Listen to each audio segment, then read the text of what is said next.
Hello बच्चों, क्या हाल चाल। उम्मीद है कि आप लोग मस्त होंगे और अपनी परीक्षा की तैयारी में लगे होंगे। तो बच्चों आइए, कक्षा 10 के पहले चैप्टर का कुछ भाग शेष रह गया था बेटा, उसी को आज हम कंप्लीट कराते हैं विद इन 30 मिनट, बहुत कम समय में। और प्रयास ये रहेगा बेटा कि जो पेपर में पूछा जाता है वही टॉपिक जल्द से जल्द आपको पढ़ा के आपकी तैयारी पूरी कराएं, ताकि आप अच्छे नंबर प्राप्त कर सकें। हाँ बच्चा, तो यूपी बोर्ड बेटा बहुत हार्ड नहीं है, अगर देखा जाए तो बहुत ही आसान है। खाली लिखने का तरीका और क्वेश्चन पर सही आंसर देने का अगर आपको आइडिया है तो बच्चों आप अच्छे नंबर प्राप्त कर सकते हैं। बच्चों हम आपकी केमिस्ट्री का पहला चैप्टर पढ़ाए थे कुछ दिन पहले, कल 2 दिन पहले। तो बेटा 2 दिन पहले हमने आपको बताया था कुछ अपक्रियाओं के बारे में, थोड़ा सा आपको रिकैप करा देते हैं। उसके बाद जो आज पढ़ाएंगे वो 4 अपक्रियाएं हैं, चारों को भी बताएंगे। पहले थोड़ा सा रिकैप कराते हैं। तो आइए, आपका स्वागत है बच्चों हमारे यूट्यूब चैनल जिसका नाम है DK PCM वाला। हाँ बच्चों, तो आइए। तो बेटा हमने कहाँ पढ़ाया था, आपको चैप्टर का नाम था रासायनिक अभिक्रियाएं और उनका समीकरण। तो बच्चों हमने उसमें 4 अपक्रियाओं को डिटेल समझाया था। थोड़ा वीडियो लॉन्ग था लेकिन फिर भी आप समझ सकते थे बेटा, बहुत आसान शब्दों में हमने आपको समझाने का प्रयास किया। तो बेटा कल इसके पहले जो हमने पढ़ा था वो 4 अपक्रिया आपके सामने हमने इधर दिखाया है, और इसके बाद हम 4 ये पढ़ेंगे जो आज का टॉपिक होगा। बेटा ये थोड़ा सा रिकैप कर देते हैं ताकि आपको चीज़ें याद हो जाएं। आपने बेटा पढ़ा था योगात्मक अपक्रिया, विस्थापन, द्विविस्थापन और वियोजन। योगात्मक अपक्रिया बेटा बताया गया जिसमें 2 या 2 से अधिक पदार्थ आपस में मिलते हैं और एक नए पदार्थ का निर्माण करते हैं। बेटा ऐसी अपक्रियाओं को बच्चों हम लोग क्या नाम दिए थे, योगात्मक अभिक्रिया। ठीक बेटा, जैसे हमने आपको सैंपल में लिया था बेटा एक छोटा सा नमूना, अगर A+B करते हैं तो AB का फॉर्मेशन होता है। तो ऐसी स्थिति में ये जो अपक्रिया इस टाइप से होंगी वो क्या होंगी, योगात्मक अपक्रिया।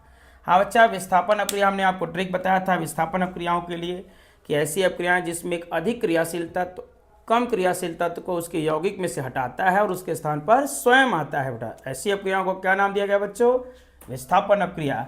आपको शॉर्ट में हमने समझाया था बेटा कि काशीनाथ का माली आलू जरा फीका पकाता है, कौन आगे आएगा पिटाएगा। हाँ बच्चों, इन अपक्रियाओं से हम पता कर सकते हैं कि कौन किसको विस्थापित करेगा और कौन विस्थापित नहीं करेगा, अर्थात कौन सी रासायनिक अपक्रिया संभव होगी और कौन सी नहीं होगी। हाँ बच्चों, तो आइए एक छोटा सा एग्जाम्पल आपको दिखाते हैं। जैसे मान लीजिए बेटा सैंपल में अगर कोई तत्व A है, किसी यौगिक में से B को हटाता है और उसके स्थान पर स्वयं आता है, तो ये जो नमूना आप देख रहे हैं, जो सैंपल दिख रहा है बेटा, ये विस्थापन अपक्रिया का सैंपल है। हाँ बच्चों, फिर देख लीजिए क्या है, A जो है B के कंपैरिजन में यानी B की तुलना में ज़्यादा सक्रिय है, इसलिए A ने B को विस्थापित किया, उसका स्थान स्वयं लिया और एक कंपाउंड का फॉर्मेशन किया है AC। हाँ बच्चों, आइए ठीक इसी प्रकार बच्चों तीसरी अपक्रिया जो हमने पढ़ा था द्विविस्थापन, हमने बताया था यहाँ आयनों का स्थानांतरण होता है बच्चों। कैसे, जैसे मान लीजिए कोई तत्व AB, कोई यौगिक AB है, CD के साथ रिएक्ट करे, इसका धनानिक भाग ये ऋणानिक, ये धनानिक, ये ऋणानिक।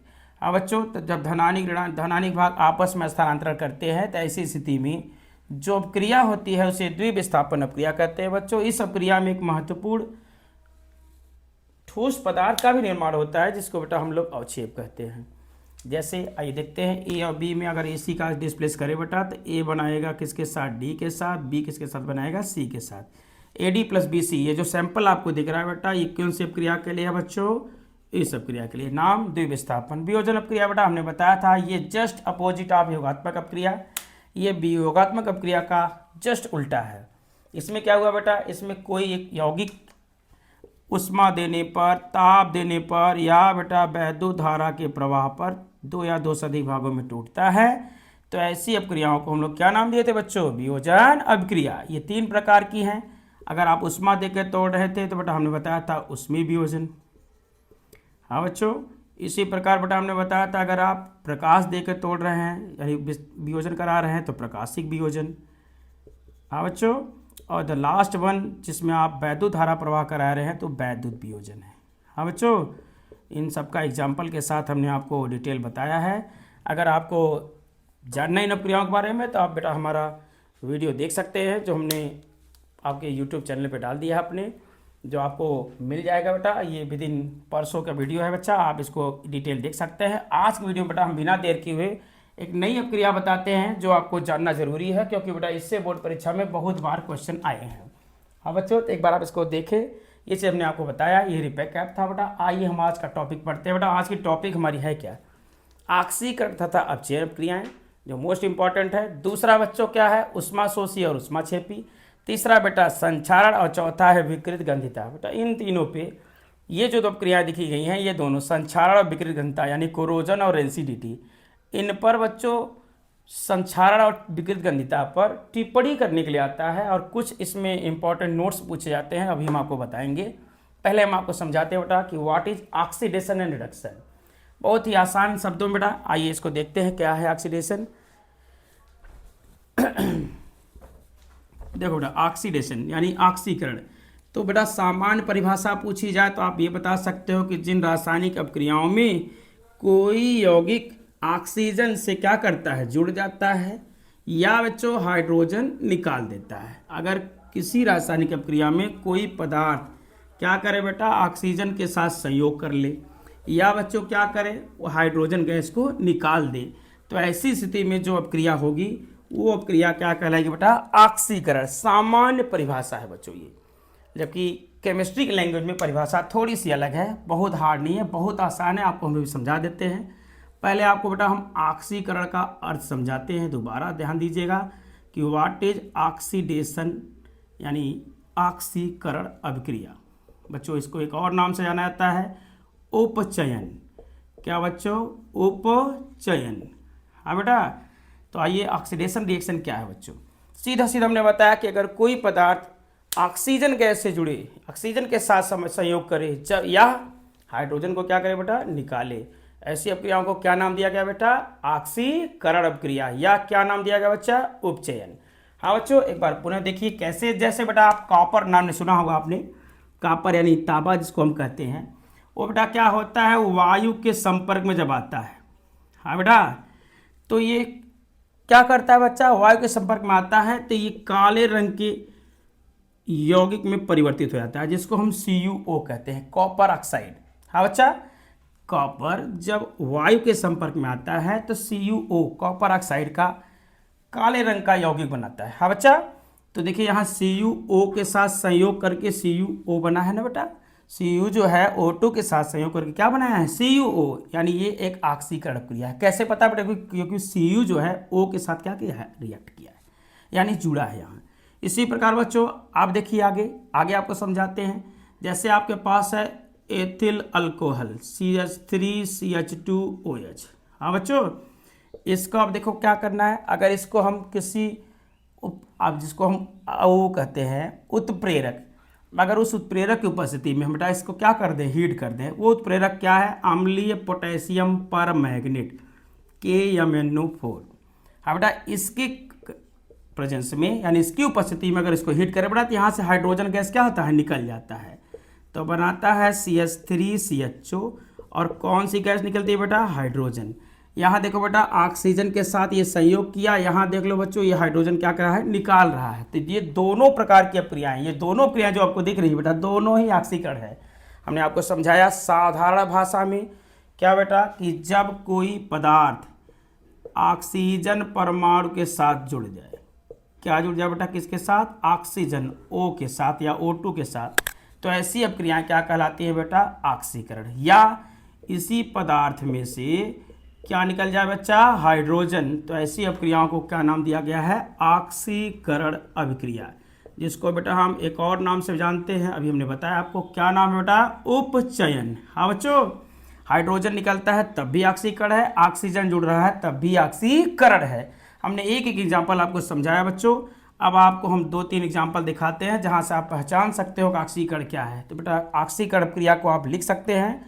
हम आपको एक बार पुनः समझा देते हैं कि जिन रासायनिक अपक्रियाओं में कोई पदार्थ ऑक्सीजन परमाणु के साथ संयोग करता है, या बच्चों वही परमाणु ऑक्सीजन गैस या हाइड्रोजन गैस को क्या करता है बेटा? निकालता है, यानी रिलीज करता है, तो ऐसी केमिकल रिएक्शन को हम ऑक्सीडेशन यानी ऑक्सीकरण कहते हैं। हाँ बच्चा, ऑक्सीकरण के लिए जरूरी है कि ऑक्सीजन का संयोग हो या हाइड्रोजन का वियोग यानी निकले।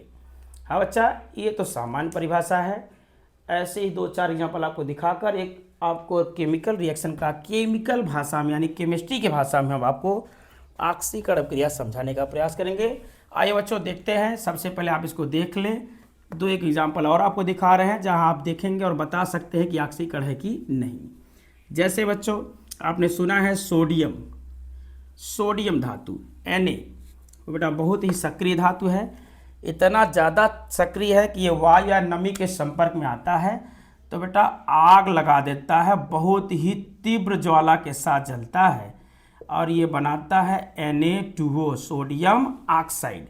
देखो बेटा NaO2 के साथ संयोग करके Na2O बना है, अर्थात यहाँ ऑक्सीजन जो है इसके साथ संयोग कर रहा है। इसका मतलब ये भी कौन सी प्रक्रिया बेटा? ऑक्सीकरण। ठीक बच्चा। ऐसे ही कोक यानी कार्बन जिसको हम कोयला कहते हैं, अगर उसको भी बेटा हम गर्म करें यानी वायु की उपस्थिति में जलाएं तो ये CO2 कार्बन डाइऑक्साइड का निर्माण करता है। बेटा क्या यहाँ ऑक्सीजन जुड़ा? बिल्कुल जुड़ा बेटा। तो ऐसी अपक्रिया को क्या नाम दिया गया बेटा? कौन सी अपक्रिया हमने अभी बताया? ऑक्सीकरण अपक्रिया है। ठीक बच्चों, क्लियर है। ऐसे ही आप और देख सकते हैं N2+O2 क्या बनाएगा बेटा? 2NO। यहाँ देखो ऑक्सीजन जुड़ा कि नहीं? जुड़ा बच्चों, ये ऑक्सीकरण अपक्रिया। और देख लो बेटा CH3CHO, ये है बेटा, इसको अगर हम किसी उत्प्रेरक यानी KMnO4 के प्रेजेंस में इसको बेटा क्या कराएं? हीट करें तो ये भी ऑक्सीकृत होकर बच्चा CH3COOH, ये एथेनोइक अम्ल यानी जिसको हम साधारण नाम से जानते हैं एसिटिक अम्ल, या बच्चों ये सिरके का अम्ल है। किसका अम्ल है बच्चा? सिरके का, यानी इसी से सिरके का निर्माण होता है।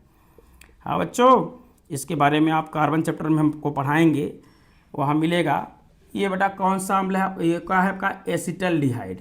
क्या है बच्चों? एसिटल्डिहाइड, जो एथेनॉल के नाम से जानता है। इसका आयुपेक नेम यानी IUPAC नाम जो है एथेनॉल है। हाँ बेटा, तो देख लो यहाँ बेटा क्या हो रहा है, इन सभी अपक्रियाओं में ऑक्सीजन परमाणु जुड़ रहा है, इसलिए ये सभी अपक्रियाएं कौन सी हैं? ऑक्सीकरण।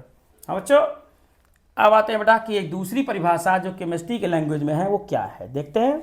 एक बार इसको देख लें, नोट कर लें, तब हम आपको ऑक्सीकरण के बाद ऑक्सीजन समझाते हैं। Note it please. हाँ तो बच्चों आइए दूसरी परिभाषा ऑक्सीकरण की, जो यूपी बोर्ड परीक्षा में पिछले साल था 2025 में आया था। आपको पहचानना था कि कौन किसका ऑक्सीकरण हो रहा है, किसका अपचयन, यानी कौन उपचयित हुआ है और कौन अपचयित। हाँ बच्चों, तो उसके लिए आप थोड़ा सा सहयोग कीजिए। शॉर्ट डेफिनेशन है कि द लॉस ऑफ इलेक्ट्रॉन, अर्थात किसी पदार्थ से इलेक्ट्रॉन का निकलना।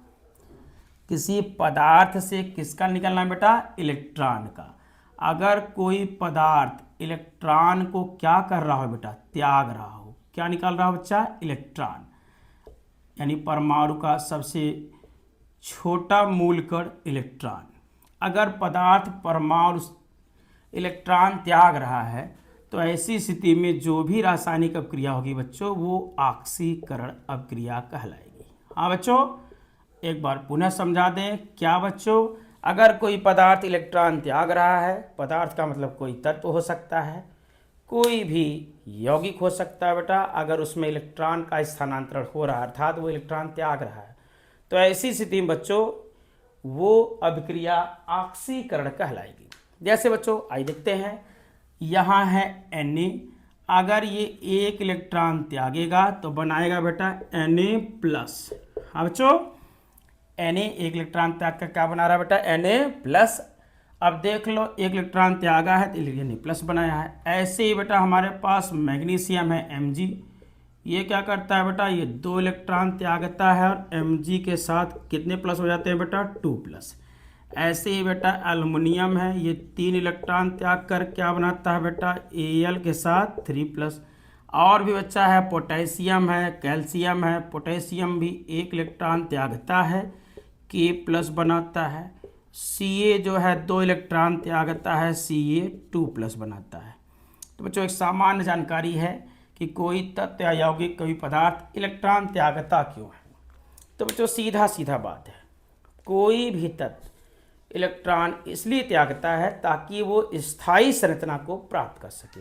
स्थायित्व का क्या मतलब है? अगर कोई तत्व स्थायी होना चाहता है तो वो कब स्थायी होगा बेटा? जब वो अक्रिय तत्वों की स्थायी संरचना को प्राप्त कर लेता है। अर्थात अक्रिय तत्व बेटा सामान्य परिभाषा, सामान्य भाषा में कि जिन तत्वों का अष्टक पूरा हो, जिनके संयोजी कोष में साथ ही साथ संपूर्ण कोष में इलेक्ट्रॉन भरे हों, कोई भी ऐसा कोष न हो जिसमें इलेक्ट्रॉन खाली हो, अर्थात उसको न किसी की मदद करनी हो न वो किसी की मदद करेगा। ऐसे तत्वों को हम लोग क्या नाम देते हैं बेटा? अक्रिय तत्व। तो अक्रिय तत्वों की स्थायी संरचना प्राप्त करने के लिए ये तत्व क्या करते हैं बेटा? इलेक्ट्रॉन को त्यागते हैं। अक्रिय तत्वों में आता है कौन सा बेटा? देखो बेटा, हे नानी आराम कर जिंदा रहेगी। हाँ बच्चों, ये शॉर्ट फॉर्म है, हे नानी आराम कर जिंदा रहेगी। क्या बच्चों? हे नानी आराम कर जिंदा रहेगी।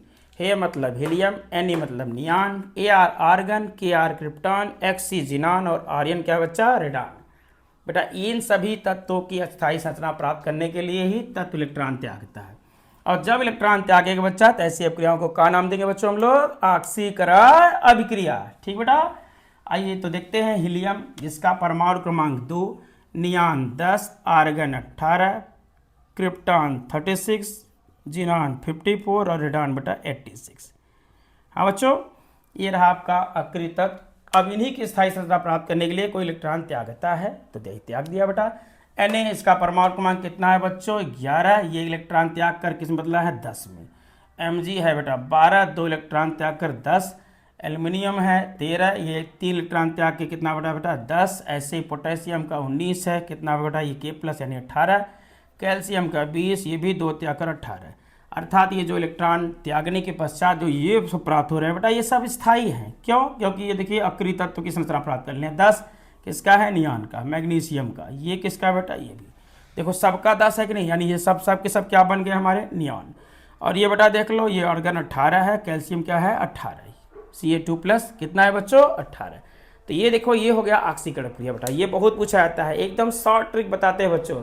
अगर किसी यौगिक में आपको धनायन बढ़ता हुआ दिखे, किसी भी रासायनिक क्रिया में किसी पदार्थ का अगर धनायन बढ़ता हुआ दिखता है तो जान लीजिए कौन सी क्रिया है बेटा? वो ऑक्सीकरण। धनायन का बढ़ना। किसका बढ़ना बच्चों? धनायन का बढ़ना। धनायन का मतलब प्लस चार्ज का बढ़ना। जैसे बच्चों यहाँ Na है, यहाँ कोई वो नहीं है, यहाँ 0 है, यहाँ क्या है? प्लस, यानी इसका धनायन बढ़ा है। यहाँ देखो मैग्नीशियम में भी 2 ठो बढ़ा है, एल्युमिनियम में भी 3 ठो, पोटेशियम में बेटा 1 और कैल्शियम में 2। तो यहाँ धनायन बढ़ रहा है। जब भी धनायन बढ़ेगा तो जान लीजिए क्या हो रहा है? ऑक्सीकरण। ठीक बच्चों, इसी प्रकार आइए देखते हैं बच्चों अपचयन अपक्रिया। डन बेटा, ऑक्सीकरण एकदम क्लियर है। आइए तो अब अपचयन बताते हैं बच्चों। आप ऑक्सीकरण का अर्थ सामान्य भाषा में कोई पदार्थ इलेक्ट्रॉन त्यागेगा तो क्या होगा बच्चा? उसका ऑक्सीकरण। कोई तत्व इलेक्ट्रॉन त्यागता क्यों है? अक्रिय होने के लिए। अक्रिय कब होगा बेटा? जब उसके संयोजी कोष में 2, 10, 18, 36, 54 और 86 इलेक्ट्रॉन जब उसके पूरे हो जाएंगे तब ऐसी स्थिति में अक्रिय होता है। ठीक बच्चों, तो आइए आप इसको देख लें। इसके तुरंत बाद हम आपको दिखाते हैं बच्चा अपचयन अभिक्रिया। ठीक, तो नोट करिए इसको।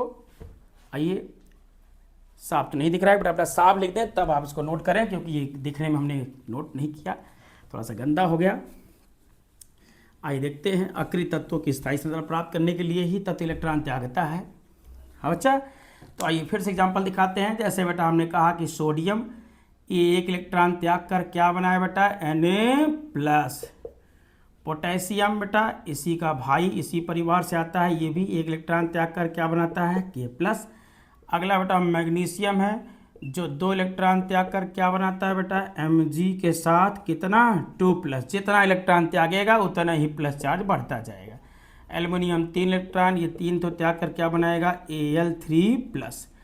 आगे बच्चा ऐसे ही आपका और भी तत्व है। जैसे हमने ले लिया कैल्शियम, कितने इलेक्ट्रॉन त्यागेगा बच्चों? 2, तो क्या बनाएगा? Ca के साथ 2+। हाँ बच्चों, क्लियर है? इलेक्ट्रॉन त्याग कर धनायन, जब भी धनायन बढ़ता हुआ दिखे, धनायन का बढ़ना।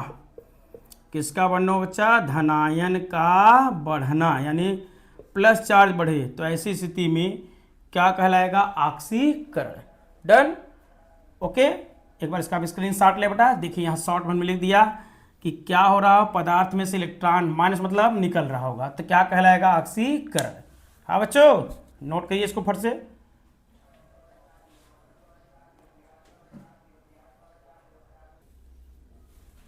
हाँ बच्चों, तो अपचयन, आइए देखते हैं अपचयन। Just opposite of reduction, sorry oxidation. Oxidation यानी ऑक्सीकरण का जस्ट उल्टा अपचयन। हाँ बच्चों, दुष्ट अंग्रेजों की भाषा में बेटा क्या कहते हैं इसको, रिडक्शन। ओके, आइए बेटा देखते हैं रिडक्शन क्या है बेटा। हमने अभी आपको बताया था ऑक्सीकरण क्या हो रहा था, उसमें ऑक्सीजन जुड़ रहा था। क्या हो रहा था बेटा, उसमें ऑक्सीजन जुड़ रहा था। यहाँ उसी का अपोजिट ऑक्सीजन निकलेगा। वहाँ क्या होता है बेटा, हाइड्रोजन निकला था, यहाँ हाइड्रोजन जुड़ेगा। यानी अर्थात आप सीधे सीधे कह सकते हो कि अगर कोई पदार्थ यानी यौगिक अगर ऑक्सीजन को त्याग रहा हो, ऑक्सीजन परमाणु को क्या कर रहा हो बेटा, त्याग रहा हो, या बच्चों वही पदार्थ ऑक्सीजन की जगह पे हाइड्रोजन परमाणु को क्या कर रहा हो, ग्रहण कर रहा हो, गेन कर रहा हो, ऐसी स्थिति में ये अपचयन कहलाएगा। हाँ बच्चों, ऑक्सीकरण अपचयन की परिभाषा में अपचयन हम सीख रहे हैं बेटा। अपचयन क्या है, वे सभी रासायनिक अपक्रियाएं जिसमें कोई पदार्थ ऑक्सीजन को त्यागता है या हाइड्रोजन को ग्रहण करता है, ऐसी अपक्रियाओं को क्या नाम देते हैं बच्चा हम लोग, ऑक्सीकरण अभिक्रिया, सॉरी अपचयन अभिक्रिया। हाँ बेटा, अपचयन ये सामान्य परिभाषा है, ऑक्सीजन का निकलना और हाइड्रोजन का जुड़ना। क्या है बच्चों, या इसे ध्यान रहे, दोनों एक साथ नहीं, या तो ऑक्सीजन निकले या हाइड्रोजन जुड़े, तभी अपचयन होगा बेटा। अब देखते हैं, जैसे आपको अपचयन अपक्रिया का एग्जाम्पल दिखाते हैं बच्चों, देख लो यहाँ ध्यान देना। क्या कहा हमने, जैसे आप देखते हो बेटा एसीटिलीन C2H2, ये बेटा H2 के साथ संयुक्त करता है तो C2H4 बनाता है। ये एथाइन है, क्या बनेगा बेटा, एथीन।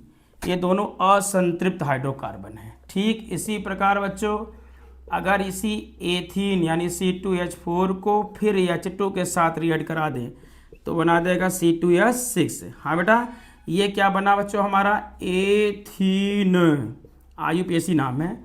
और ये क्या बना बेटा, एथीन। क्या देखो, क्या इन दोनों अपक्रियाओं में हाइड्रोजन का संयोग हुआ कि नहीं हुआ ना। इसलिए कौन सी अपक्रिया है बेटा, ये कौन सी अपक्रिया है, ये अपचयन। डन। क्या पता चला कैसे, क्या यहाँ क्या हो रहा है, हाइड्रोजन जुड़ रहा है, इसलिए इस अपक्रिया का नाम क्या दिया गया बच्चों, अपचयन। इसी के अपोजिट बेटा, अगर इसी अपक्रिया को दूसरे भाषा में देखा जाए तो अभी हमने आपको जैसे ऑक्सीकरण बताया ठीक वैसे अपचयन है, थोड़ा सा डिफरेंट। वहाँ पे इलेक्ट्रॉन निकल रहा था, यहाँ इलेक्ट्रॉन जुड़ेगा। जब किसी अपक्रिया में इलेक्ट्रॉन जुड़ रहा हो अर्थात धनायन घट रहा हो, वहाँ धनायन क्या हुआ था, बढ़ा था, यहाँ धनायन घटेगा। तो जब किसी रासायनिक अपक्रिया में इलेक्ट्रॉन जुड़ रहा हो, इलेक्ट्रॉन का संयोग हो रहा हो, किसका संयोग हो रहा बच्चा, इलेक्ट्रॉन, यानी पदार्थ इलेक्ट्रॉन ग्रहण कर रहा हो, तो ऐसी अपक्रिया को हम क्या नाम देंगे, अपचयन। या डन है बेटा, इलेक्ट्रॉन ग्रहण करना, gain of electron, what, gain of electron. Oxygen, nitrogen, fluorine, ये सभी ऐसे तत्व हैं बच्चों जो इलेक्ट्रॉन ग्रहण करते हैं, क्या होने के लिए, अक्रिय तत्व की स्थायी संरचना प्राप्त करने के लिए। तो बेटा ये दिखाते हैं कौन कौन से पदार्थ इलेक्ट्रॉन ग्रहण करते हैं और क्यों करते हैं। अभी हमने बताया था कि इलेक्ट्रॉन त्यागना या ग्रहण करना डिपेंड करता है अक्रिय तत्वों की स्थायी संरचना प्राप्त करना। हाँ बच्चा, जैसे हमारे पास एकदम आसान है, फोन कॉल, क्या बच्चों है, phone call. Done. Phone fluorine, O oxygen, N nitrogen, Cl chlorine, ये ऐसे तत्व हैं जो इलेक्ट्रॉन ग्रहण करते हैं, अर्थात ये विद्युतऋणी है बेटा। क्यों, क्योंकि ये अक्रिय होने के लिए अब इलेक्ट्रॉन ग्रहण करते हैं। हाँ बच्चों, तो फ्लोरीन जो है एक इलेक्ट्रॉन ग्रहण करता है, कैठो बेटा, एक ठो, और क्या बनाता है बच्चा, F-। ठीक इसी प्रकार बेटा ऑक्सीजन जो है 2 इलेक्ट्रॉन ग्रहण करता है, क्या बनाता है, O2-। नाइट्रोजन बेटा 3 इलेक्ट्रॉन ग्रहण करता है, क्या बनाता है, N3-। और Cl chlorine, in the language of दुष्ट अंग्रेज चिलोरीन, क्या बताया है बेटा इसको, चिलोरीन। ये रहा। अब बेटा ये एक इलेक्ट्रॉन ग्रहण करके Cl- में कन्वर्ट होता है, यहाँ देखिए इलेक्ट्रॉन का संयोग हो रहा है बेटा, जुड़ रहा है, इसलिए इस क्रिया को क्या नाम दिया गया है बेटा? अपचयन। यहाँ देखो क्या घटा है, यहाँ धनायन कम हो रहा है, क्या बढ़ रहा है बेटा? ऋणायन।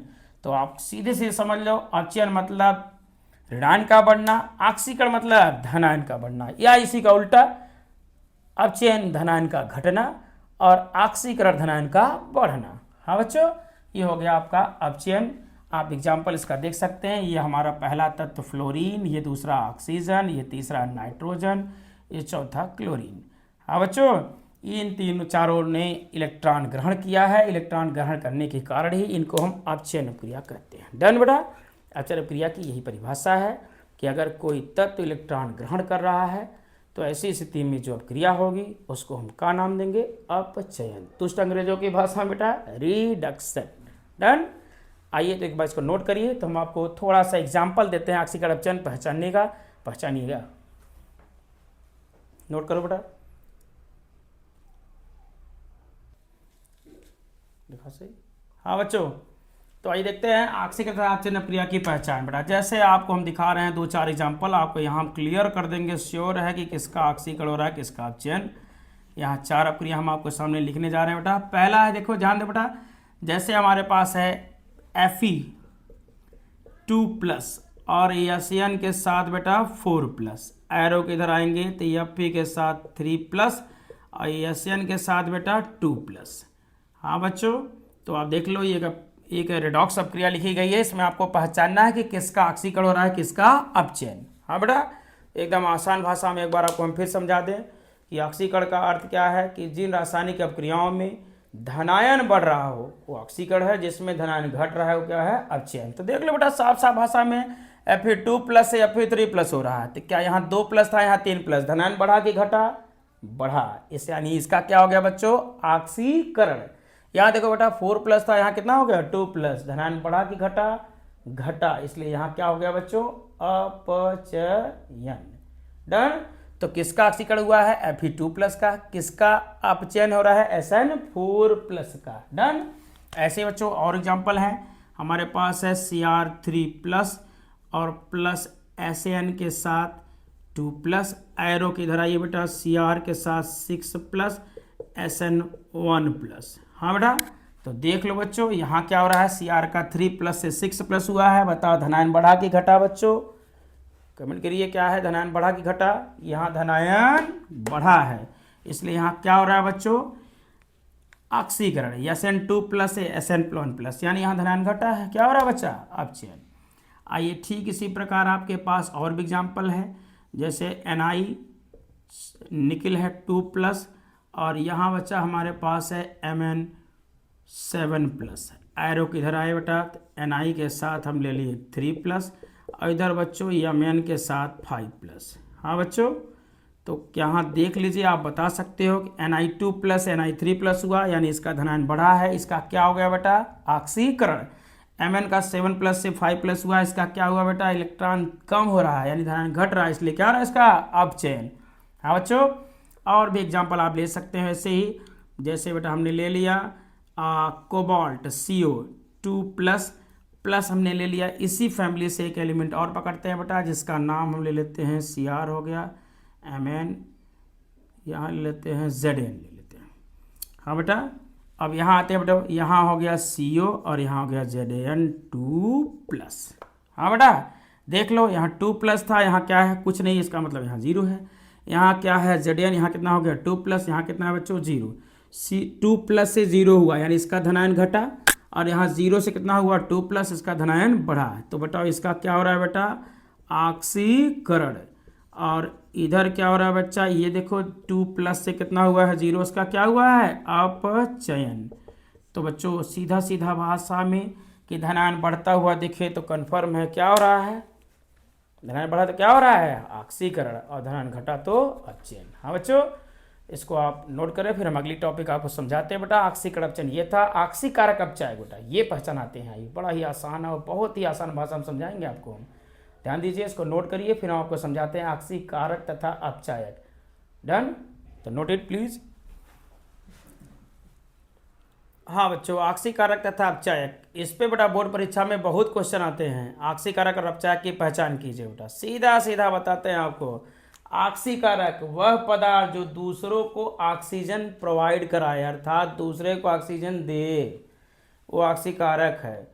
और जो ऑक्सीजन दूसरे से ले रहा है बेटा, सीधा सीधा वो क्या है? अपचायक है। डन। एक बार फिर सुना दे बेटा। जो पदार्थ दूसरे पदार्थों को ऑक्सीजन दे रहा हो, अर्थात दूसरे पदार्थ को ऑक्सीकृत कर रहा हो, या बच्चों अपना ऑक्सीजन निकाल रहा हो, वो ऑक्सीकारक है। इसके अपोजिट बेटा, जो पदार्थ ऑक्सीजन ग्रहण कर रहा हो या दूसरे पदार्थ से ले रहा हो, क्या है बेटा? अपचायक। तो आक्सीकारक अपचायक यही है बेटा कि जो पदार्थ रासायनिक अपक्रियाओं में दूसरे पदार्थों को ऑक्सीकृत करता है, आक्सीकारक कहलाता है। और वे पदार्थ जो इन्हीं ऑक्सीजन परमाणु को ग्रहण करते हैं, वो क्या कहलाते हैं? अपचायक। एकदम आसान वैसा बच्चा, देख लो एक एग्जाम्पल से आपको समझाते हैं। CuO प्लस Zn, हाँ बच्चों, तो यहाँ हो गया ZnO प्लस Cu। तो देख लो बेटा, एकदम आसान, देखिए समझा रहे हैं। CuO, इसके पास ऑक्सीजन था, इधर आते हैं, देखो क्या इसके पास ऑक्सीजन है? नहीं है। इसका मतलब ये अपना ऑक्सीजन किसी को दिया। और यहाँ Zn का देख लो बेटा, इसके पास इधर ऑक्सीजन था नहीं, लेकिन इधर देख लो हो गया। इसका मतलब अब सोच लो, हमने अभी बताया कि बेटा जो ऑक्सीजन इलेक्ट्रॉन, जो भी परमाणु तत्व यौगिक ऑक्सीजन को किसी को दे दे, यानी अपना ऑक्सीजन निकाल दे, वो कन्फर्म आक्सीकारक है। क्या है बच्चों? आक्सीकारक।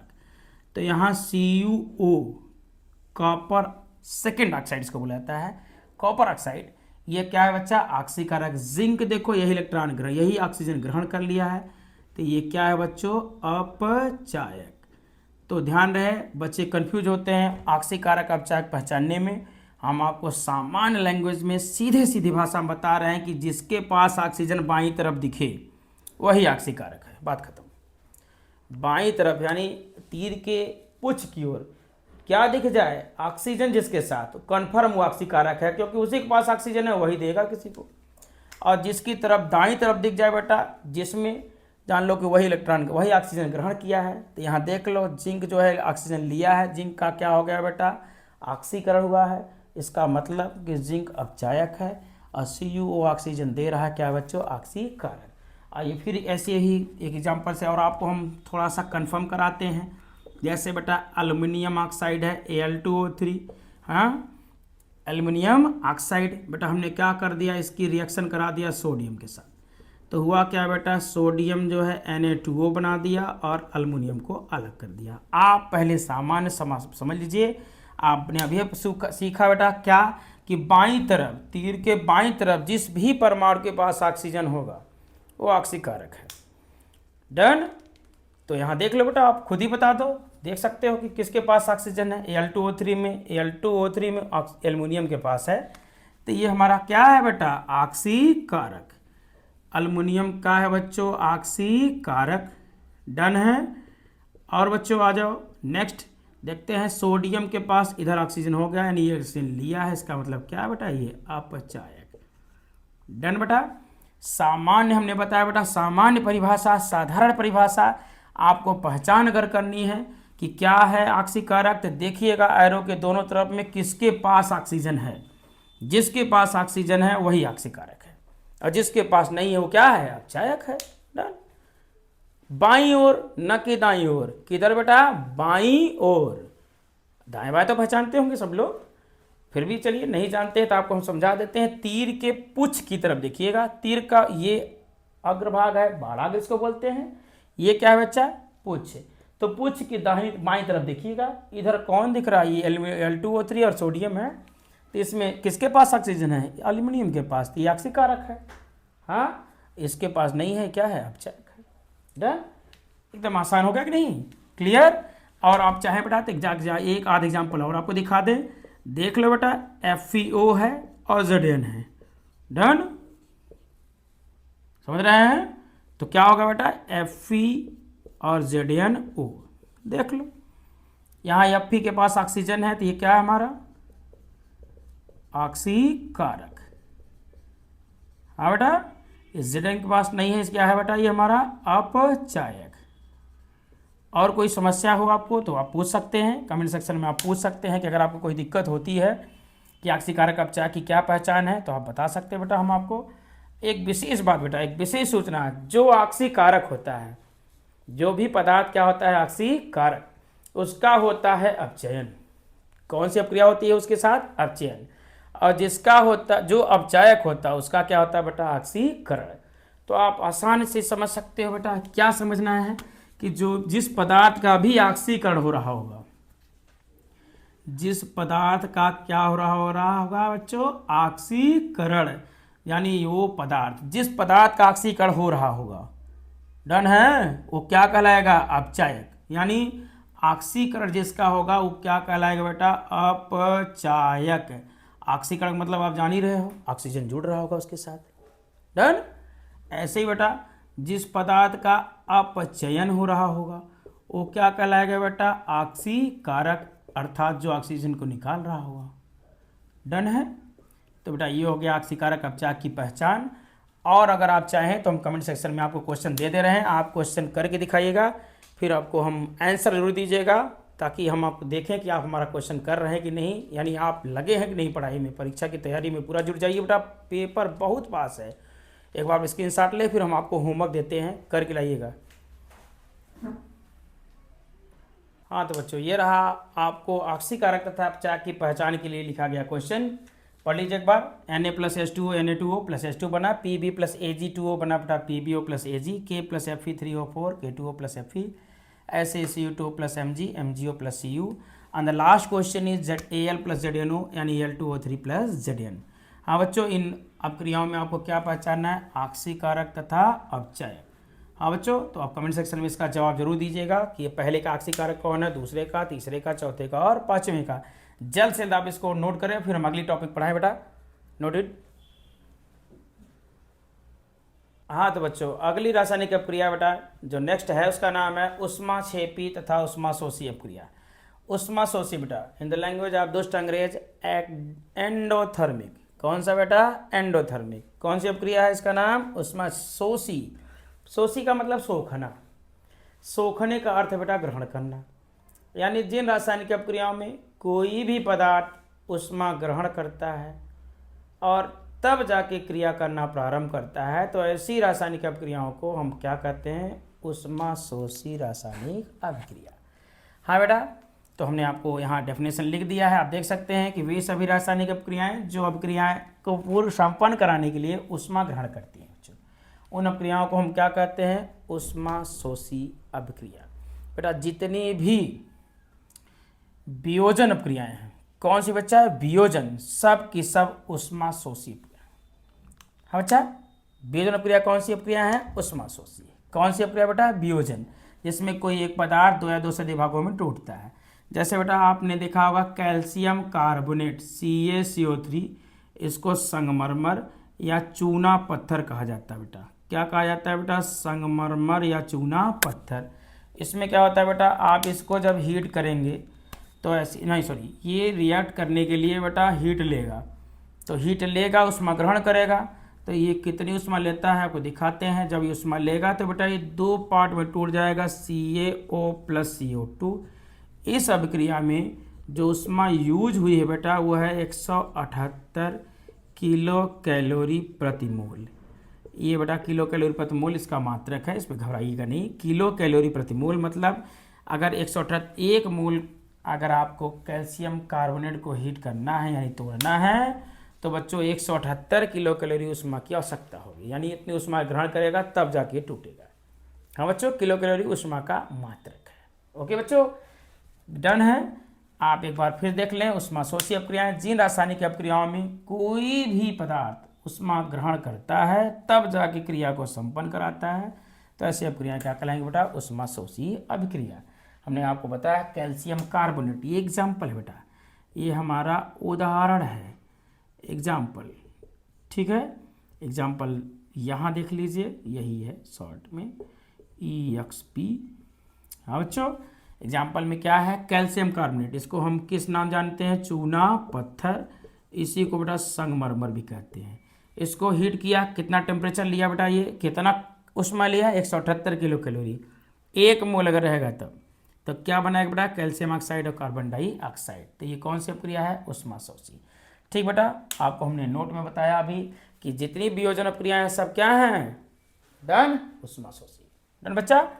आइए उष्माक्षेपी जस्ट इसी का उल्टा, जिन रासायनिक अपक्रियाओं में अपक्रिया के पश्चात उष्मा क्या होती है, मुक्त होती है, निकलती है, ऐसी रासायनिक अपक्रियाओं को क्या नाम दिया जाता है, क्या नाम दिया गया बेटा, उष्माक्षेपी। उष्माक्षेपी अपक्रिया क्या है बेटा, जितनी भी योगात्मक अपक्रियाएं हैं, कौन सी अपक्रियाएं बेटा, योगात्मक। योगात्मक अपक्रियाएं क्या होती हैं, उष्माक्षेपी। जैसे बेटा हमारे पास है कार्बन को अगर हम हीट करते हैं तो ये कार्बन डाइऑक्साइड होता है। तो बेटा इस अपक्रिया में 94 किलो कैलोरी प्रति मोल उष्मा मुक्त होती है। हाँ बच्चों, तो कितना बेटा, 94 किलो कैलोरी प्रति मोल। ये रहा आपका उष्माक्षेपी तथा उष्माशोषी अभिक्रिया विथ एग्जाम्पल बेटा, उदाहरण के साथ। हाँ बच्चों, लास्ट 2 टॉपिक आइए कवर करते हैं उसको बेटा जल्द से जल्द। क्या है बेटा, बचा है संक्षारण और विकृत गंधिता। आइए डिफाइन करते हैं पहले, उसके बाद आपको बताते हैं संक्षारण क्या है। पहले आप एक बार इसका स्क्रीनशॉट ले लें। हाँ तो बच्चों अगली टॉपिक जिस वजह से हमने अभी आपको एक्सप्लेन किया वो क्या है, कोरोजन। क्या कहते हैं उसको बेटा, कोरोजन, CORROSION, कोरोजन बेटा।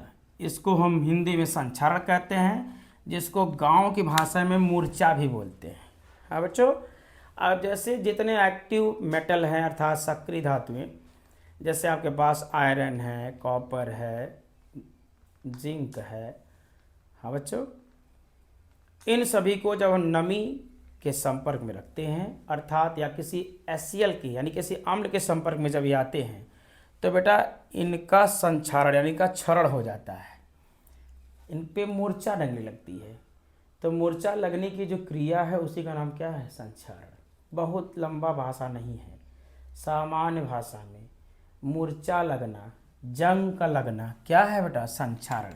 तो जितने सक्रिय तत्व हमने बताया एक्टिव मेटल, तो कुछ धातुएं जैसे हमने आपको बताया बेटा, कुछ धातुएं जैसे आयरन हुआ यानी लोहा,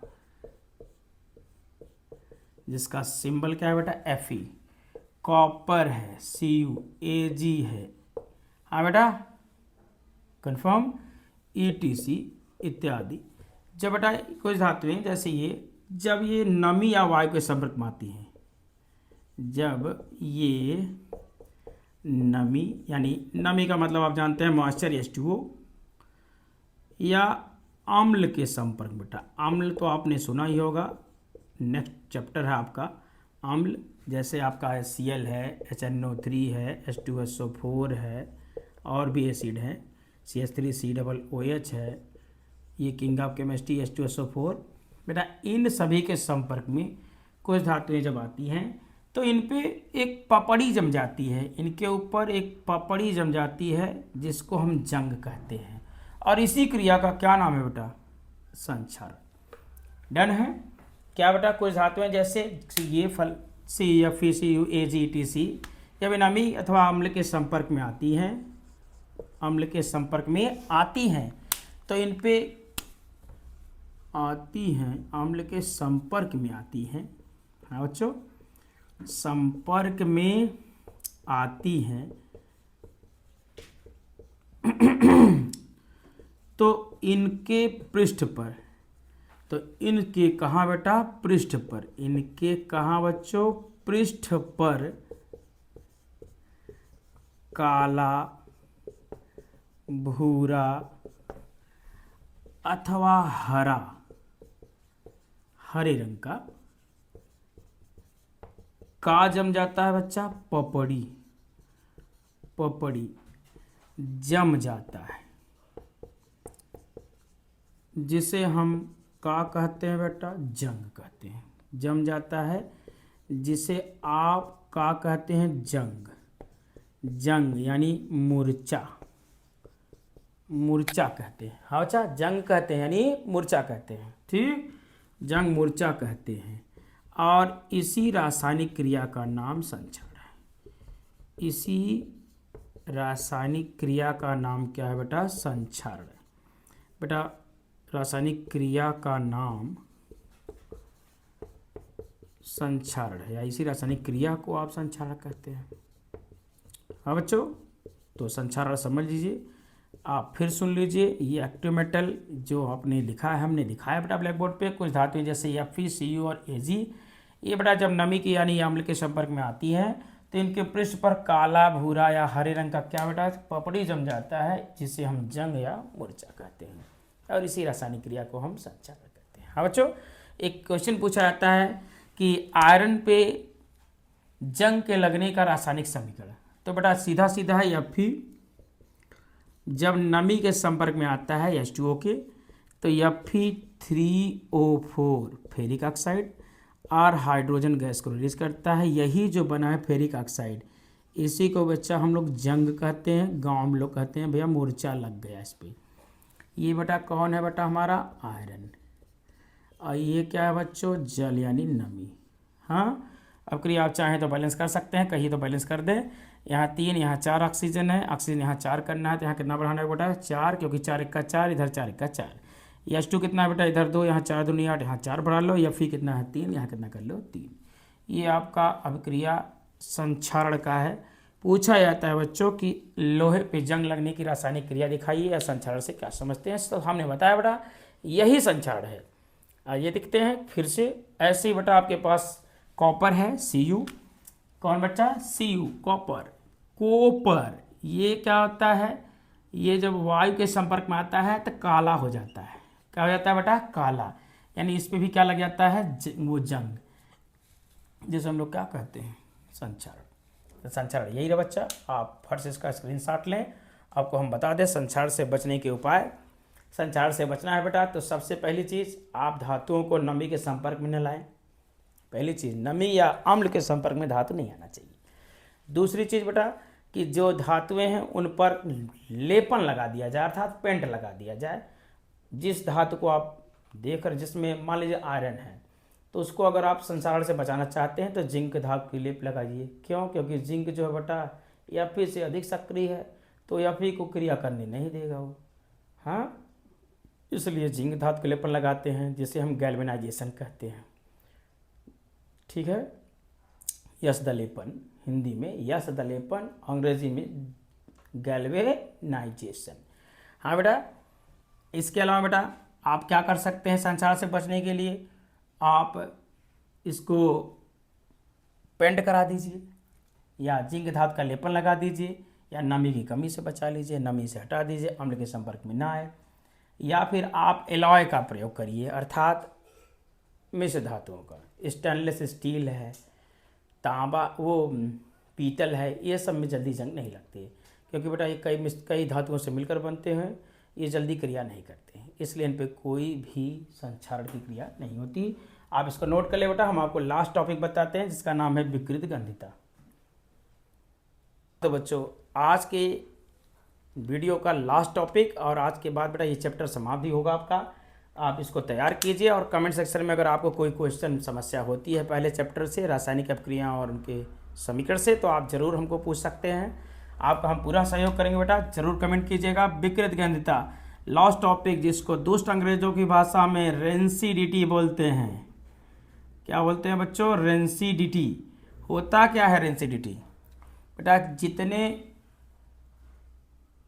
तेलीय, यानी जो तेल से बने होते हैं, तैली कहिए, या वसा युक्त, तैलीय या वसा युक्त पदार्थ, जैसे आप घर में भोजन बनता है बच्चा, पनीर, या और स्वादिष्ट या क्रिस्पी जो पकौड़ा होता है, हाँ बच्चों, पूड़ी हो गया, कचौरी हो गया, इन सब को अगर बेटा ये सभी नमी या वायु के संपर्क में आते हैं तो इनमें बेटा कुछ देर पश्चात गंध आने लगती है और इनका स्वाद भी बिगड़ जाता है, जो खाने के पश्चात आपको बीमार कर देते हैं। ऐसे रासायनिक अपक्रियाओं में जो भी क्रिया होती है उसका नाम विकृत गंधिता है। तेलीय या वसायुक्त पदार्थ, जैसे बेटा हमने कहा कुरकुरे आपके पास है, कुरकुरे। और बच्चों क्या है, पनीर है, चिप्स जिसको आप कह रहे हैं, यहाँ चिप्स भी ले सकते हैं आप। कुरकुरे हालांकि चिप्स ही होता है, लेकिन आलू के चिप्स भी आते हैं। कुरकुरे, पनीर, चिप्स तथा भोज्य पदार्थ, जैसे आपके यहाँ भोजन बनता है, ये सब बेटा जब आते हैं वायु के संपर्क में या नमी के संपर्क में, पानी के संपर्क में आते हैं बेटा, तो ऐसी स्थिति में ये पदार्थ खराब हो जाते हैं, इनकी गंध दुर्गंध में बदल जाती है, यानी जो महक रहती है, जो अच्छी महक रहती है, वो खराब महक बदल जाती है। इसी घटना का नाम विकृत गंधिता है, इसी रासायनिक क्रिया का नाम विकृत गंधिता है। तो भोज्य पदार्थ जब नमी के संपर्क में आएगा बेटा, जब नमी या वायु के संपर्क में आता है, वायु के संपर्क में आता है, तो बेटा इनका गंध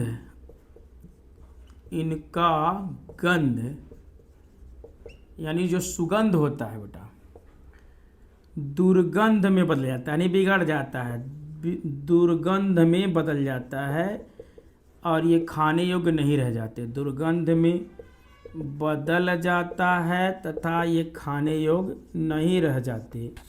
इसी रासायनिक क्रिया का नाम क्या है बच्चों, विकृत गंधिता। रासायनिक क्रिया को का नाम दिया गया है, विकृत गंधिता कहा जाता है। हाँ बच्चों, तो बेटा जैसे आपने देखा होगा कुरकुरे के चिप्स, कुरकुरे वगैरह होते हैं, या फिर और भी आलू के चिप्स आते हैं, उनमें देखिए बेटा हवा भरा होता है। क्यों? क्योंकि वो तेल और वसा से युक्त होते हैं। अगर वो हवा ना हो, और वो हवा जो होती है बच्चों कौन सी गैस होती है, अक्रिय गैस की, तो बेटा अक्रिय गैसें जो होती हैं वो संक्षारण की यानी विकृत गंधिता की क्रिया को रोकती हैं। तो बेटा विकृत गंधिता से अगर बचना है तो आपको विकृत गंधिता के लिए या बचने के लिए अक्रिय वातावरण करना पड़ेगा। कैसा वातावरण बेटा, अक्रिय वातावरण। विकृत गंधिता से बचाव अगर करना है तो बचने का जो उपाय है बेटा, सीधा सीधा उपाय यही है कि आप पदार्थ को नमी से बचा लीजिए, या उस पदार्थ को क्या करेंगे बेटा, हम किसी अक्रिय वातावरण में रख दें। ऐसा वातावरण जिसमें उपस्थित कोई भी पदार्थ क्रिया न करता हो, जैसे नाइट्रोजन गैस है, या निर्वात कर दें। तो ऐसी स्थिति में आप विकृत गंधिता से बच सकते हैं। तो अक्रिय वातावरण बनाकर आप विकृत गंधिता से बच सकते हैं। अक्रिय वातावरण बनाकर आप किससे बच सकते हैं बेटा, विकृत गंधिता से। और दूसरा बच्चों है नमी से बचाव करके, यानी आप जब भी यानी पदार्थों को रखें ऐसे तेल या वसा से युक्त बचाव करके ना बेटा। तो जब भी हाँ बता रहे थे कि नमी और अक्रिय वातावरण से आप बनाए रखेंगे तो ऐसी स्थिति में विकृत गंधिता से बच सकते हैं। हाँ बच्चों, तो तेल और वसा से युक्त पदार्थों से बचाव करना है अर्थात विकृत गंधिता से बचना है तो आपको ये जो चीज़ करना पड़ेगा। हाँ बच्चों, तो ये चैप्टर समाप्त हुआ बेटा। इस चैप्टर में यही मेन था और यहाँ से आपको पेपर में टिप्पणी करने के लिए आता है बेटा। वीडियो में बच्चा बने रहने के लिए धन्यवाद। आपको बेटा हम आगे नेक्स्ट टॉपिक जल्द ही पढ़ाएंगे और आपको वीडियो आपके पास पहुँचेगा। आप लास्ट तक वीडियो को ज़रूर देखिए और कमेंट सेक्शन में बताइए बेटा कि आपको हमारा वीडियो कैसा लगा। ओके बेटा, तो थैंक यू।